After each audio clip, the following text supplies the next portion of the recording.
자, 친구들, 우리 첫 번째 시간에 한반도 컬러비즈 지도 만들기 체험 잘 진행했는지 궁금하네요. 자, 이제 두 번째 시간에는 우리 3.1 운동에 대해서 배우도록 하겠습니다. 3.1 운동에 대해서 배우고 난 다음에 오늘은 옥스퍼드에서 나온 독립문 만들기 한번 해보도록 할 건데요. 이게 랜선 답사하고 랜선 수업하고 그래가지고 좋은 점이 뭐냐면 훨씬 더 좋은 퀄리티의 체험 재료를 친구들이 이제 사용할 수가 있게 됐어요.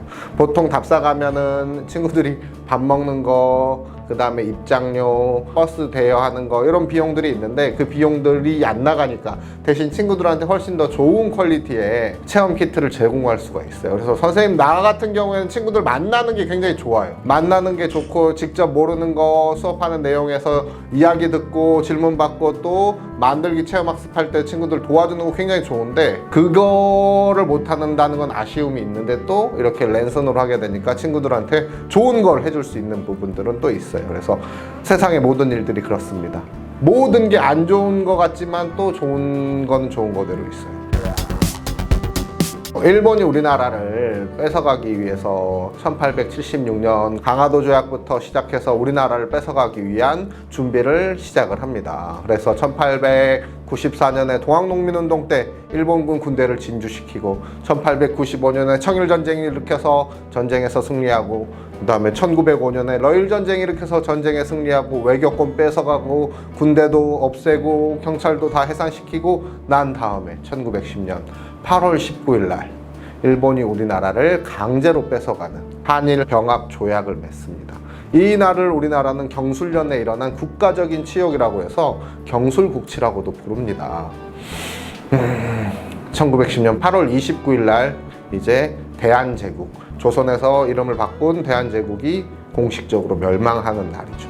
그러면서 일본은 1910년부터 우리나라를 무섭게 통치하기 시작을 합니다. 1910년부터 1919년대까지의 통치하는 방법을 무단 통치라고 해요. 무단 통치. 무단.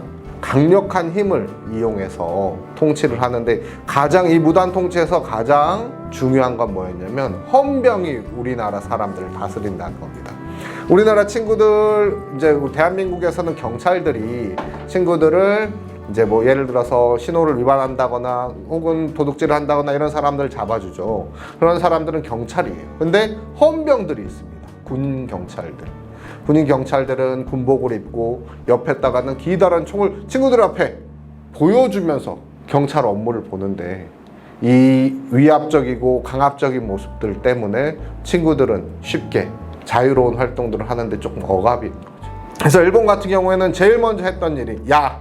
정치단체 너네는 조선 사람들은 정치할 필요가 없어. 야, 정치하지 마. 그 다음에 신문도 없애버리고요. 그 다음에 조선 사람에 한해서 즉결심판이라고 하는 걸 봤습니다. 뭐냐면 만약에 내가 도둑질을 하다가 걸렸어. 그러면은 보통은 경찰이 잡아다가 얘는 도둑질을 했습니다 라고 해서 재판을 받게 되고 도둑질을 했는지 안 했는지 경찰이 잘못 본 건지 안 본 건지 재판 과정을 거치는데 그런 게 생략. 그냥 그 자리에서 바로 몽둥이로 맞는. 근데 이거는 조선 사람들만 이런 법률이 있었어요. 일본 사람들이 죄를 저지르면 즉결심판하지 않고 무조건 재판을 합니다. 굉장히 차별적인 법이었었죠. 무단 통치 기간에는 또 교육 형태도 바꿉니다. 일본어와 일본 역사를 교육하고 그 다음에 조선 사람들은 한반도에 있는 사람들은 엄청나게 높은 고등기관의 교육을 하지 못하게 합니다. 초등학교만 나와야 돼.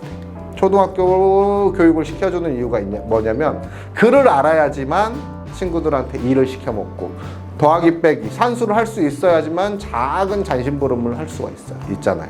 그래서 가장 기초적인 교육만 한반도에서는 하고 고등교육은 무조건 일본 사람들만 할 거야. 높은 거 좋은 일들은 다 일본 사람들만 할 거야. 거기다가 학교 선생님들이 엄청 무섭게 군복에다가 칼을 차고 교육을 합니다. 굉장히 공포스러운 분위기였겠죠. 그래서 우리 친구들이 중학교, 고등학교 가면 교복을 입는데 이 교복도 일제강점기 때부터 시작된 이 문화예요. 똑같은 옷을 입고 똑같은 머리 스타일을 하고 이런 것들이 전부 군대식 문화거든요. 일본은 한반도를 1910년부터는 약간 군대처럼 통치를 하고 싶었던 것 같습니다. 이 교복도 일본 사람들이 가져다 준 문화다. 그리고 종교를 또 바꾸기 시작합니다.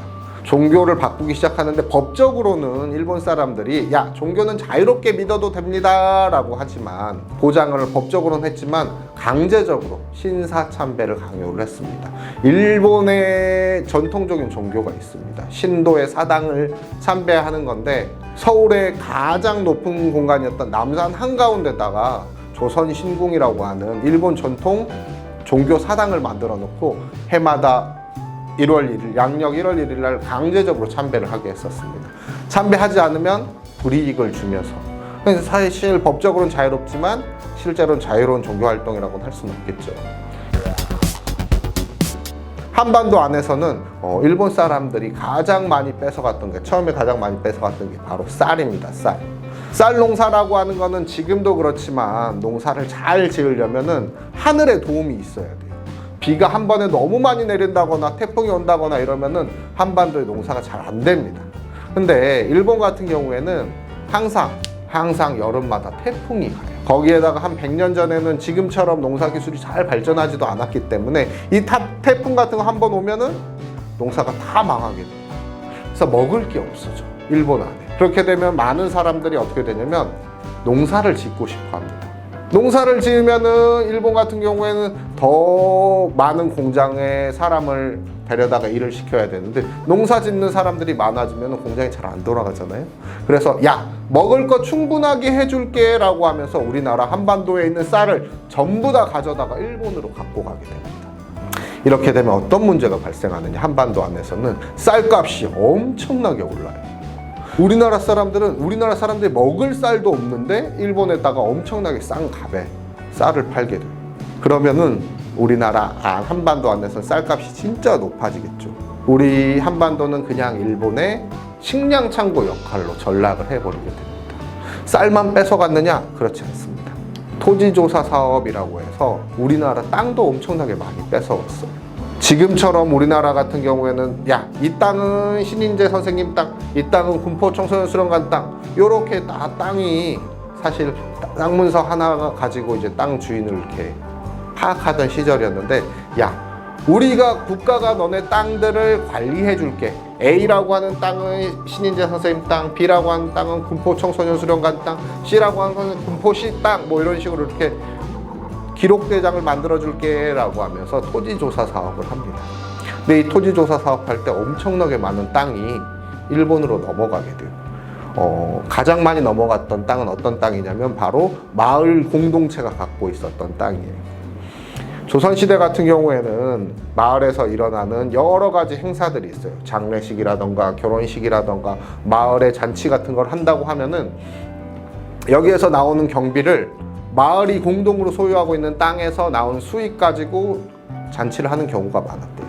근데 이제는 공동 소유라고 하는 개념이 없어졌어. 근데 이거는 누구 땅이라고도 할 수 없는 땅들을 일본 사람들이 강제적으로 수용도 많이 했었고, 또 조선 왕실의 땅들도 엄청나게 많이 뺏어갔습니다. 그러면서 땅도 뺏어가고 쌀도 뺏어가고 하면서 우리나라 한반도 안에 경제적 수탈을 강력하게 해왔습니다. 이런 식으로 강력한 수탈을 시작을 했었는데, 1911년이 돼서 나라를 뺏어간 지 1년 만에 우리나라 독립운동의 씨를 말려버리려고 하는 사건이 벌어집니다. 바로 우리나라 독립운동가들이 모여서 만들었던 신민회라고 하는 단체를 없애버리려고 고문으로 이 신민회 사람들이 조선 총독 데라우치 총독을 암살하려고 했다라고 하는 사건을 조작을 합니다. 신민회 사람 한 명을 데려다가 고문을 해서 그런 진술을 받아내고 105명의 신민회 사람들을 다 감옥에 가둬버려요. 이때 감옥에 갔던 사람들이 친구들이 잘 아는 독립운동가들이 엄청나게 많습니다. 김구 선생님이라든지. 그래서 일본 같은 경우에 나라를 빼앗아 가고 난 다음에 가장 먼저 했던 일들은 한반도의 경제적인 수탈, 또 한반도 사람들의 머릿속을 개조하는 거, 종교부터 교육부터 그 다음에 먹을 것까지 모든 것들을 다 통제하던 그런 시절이었습니다. 그런데 우리나라 사람들 같은 경우에는 좀 누르면 누른다고 해서 계속 눌려있는 사람들이 아니에요. 다 어느 나라 사람들이나 마찬가지겠지만, 야, 친구들도 그렇잖아요. 야, 이거 하지 마! 라고 해. 야, 게임 하지 마! 그럼 너무 재밌잖아. 우리 밤에. 야, 너네들 일본한테 나라 빼앗긴 거 당연한 거야 라고 얘기를 하지만 실제로 우리나라 사람들은 야, 그거 아니야. 항상 독립운동 할 준비를 하고 있었고 독립을 하고 싶어하는 마음을 갖고 있었는데 1918년 1차 세계대전이 끝나고 난 다음에 미국 대통령이 윌슨이라고 하는 사람이 세계의 민족은 자신의 운명을 스스로 결정해야 된다라고 하는 민족 자결주의 이 이야기를 하게 됩니다. 물론 미국 대통령 윌슨 같은 경우에는 야, 세계 1차 대전에 승전한 나라의 식민지는 그냥 그대로 있는 거고 패전한 나라의 식민지만 자기 민족의 운명을 스스로 결정해라 라고 한 조금 치사한 이야기였었지만 야, 그런 게 어디 있습니까? 그래서 우리나라 사람들은 야, 자기 민족들의 운명을 스스로 결정해야 되는데 야, 우리도 한번 해보자. 야, 식민지, 일본의 식민지로 계속 살아갈 수 없어 라고 하면서 1919년 2월 8일 날 일본 한복판에 있었던 일본 한복판에서 우리나라 학생들이 유학을 많이 가 있었는데 이 유학생들이 일본 한복판 도쿄에서 만세운동을 독립선언을 하게 됩니다. 최팔룡, 이광수, 백관수 이런 50여 명의 조선 유학생들이 모여서 야, 더 이상 일본에 속한 나라가 아닌 한반도는 조선은 스스로의 나라다라고 하는 독립선언을 하게 됩니다. 별거 아닌 일인 것 같지만 진짜 대단한 일이었어요. 이 소식이 한반도로 전해지게 됩니다. 소식을 들은 종교단체 대표 33명의 사람들, 기독교, 불교, 천주교, 천도교 이런 사람들이 모여서 이보게들 도쿄에 있는 유학생들이 열심히 독립운동을 하고 독립선언을 했는데 한반도 안에서도 응답해야 되지 않겠는가 라고 하면서 독립선언서를 작성하고 전국적으로 만세운동을 하자고 하는 계획을 하게 됩니다. 그 계획을 비밀리에 지하에서 몰래 하면서 1919년 3월 1일 날 종로 탑골공원에서 만세운동이 벌어지게 됩니다. 이때는 1919년 2월 말 이제 고종이 조선의 마지막 왕이었던 사람인 순종, 그 전에 고종이 1919년 2월 달에 죽게 됩니다. 그래서 전국에 있는 수많은 사람들이 모여서 장례식을 하게 돼요. 근데 이 민족대표 33명은 이 장례식에 참가하는 사람들이 엄청나게 많은 걸 알고 만세운동을 벌이게 되는 거죠. 지금처럼 SNS, 카메라, 핸드폰, 전화 이런 게 발달하지 않는 시기였기 때문에 사람들이 많이 모여 있을 때 독립만세운동하고 독립을 하려고 하는 생각들을 펼치는 게 전국적으로 이 이야기를 전하기 굉장히 좋은 거였습니다. 그래서 1919년 3월 1일 날 종로 탑골공원에서 만세를 부르면서 수많은 사람들이 쏟아져 나와요. 서울, 평양, 원산, 수원 동시에 3월 1일 날 전국적으로 엄청나게 많은 인파들이 만세운동을 벌입니다.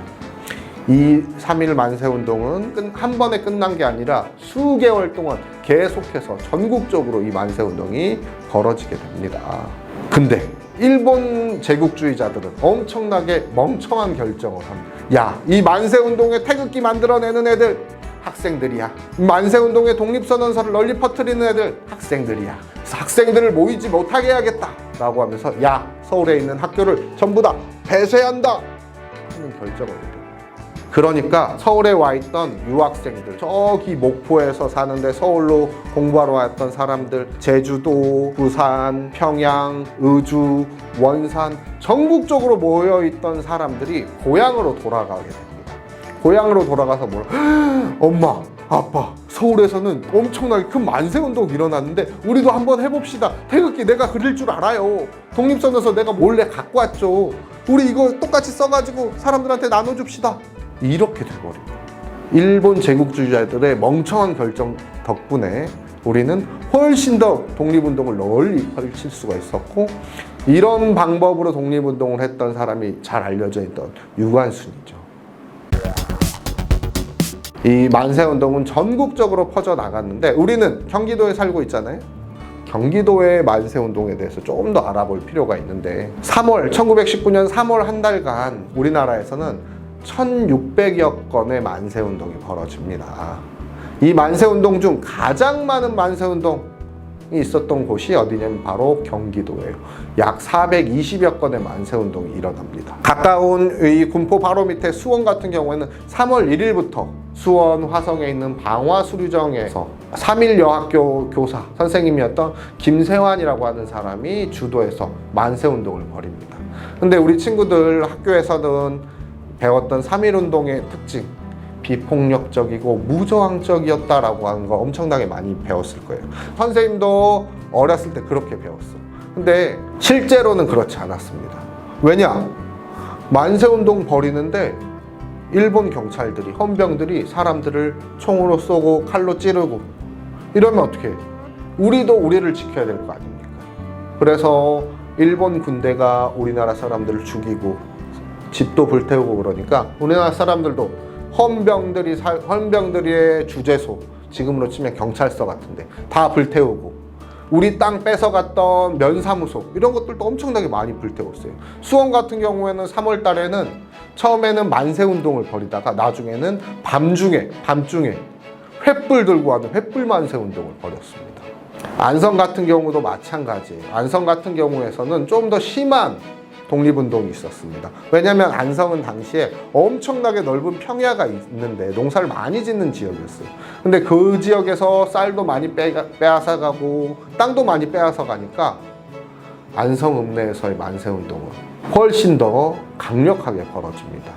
경찰서, 우체국, 면사무소 그리고 심지어는 친일파 집까지 습격을 하면서 수많은 사람들이 죽고 다쳤지만 끝까지 만세운동을 벌이게 됩니다. 포천 같은 경우에는 조금 신기한 게 보통 당시 같은 경우에는 어른들이, 할아버지 할머니들이 마을의 우더른이라고 해야 되나? 리더 그런 역할을 했었는데 경기도 포천에서는 학생들이 주도로 독립운동을 시작을 합니다. 3월 13일 날 포천 공립학교, 지금으로 치면 중고등학교에서 만세운동이 시작이 돼요. 청년들이 주도하면서 만세운동을 벌이는데 군청도 습격하고 헌병대도 습격하고 면사무소도 공격하고 하면서 이 포천 사람들을 못 살게 굴었던 사람들을 공격하는, 시위대를 공격하는 헌병들에게 강력한 힘을 통해서 만세운동을 벌입니다. 이 포천의 3.1운동에 가장 적극적으로 참여했던 사람이 조아당이라고 하는 독립운동가였습니다. 그래서 서대문 형무소에서 잡혀간 사진이 있는데 정말 앳된 얼굴의 모습이에요.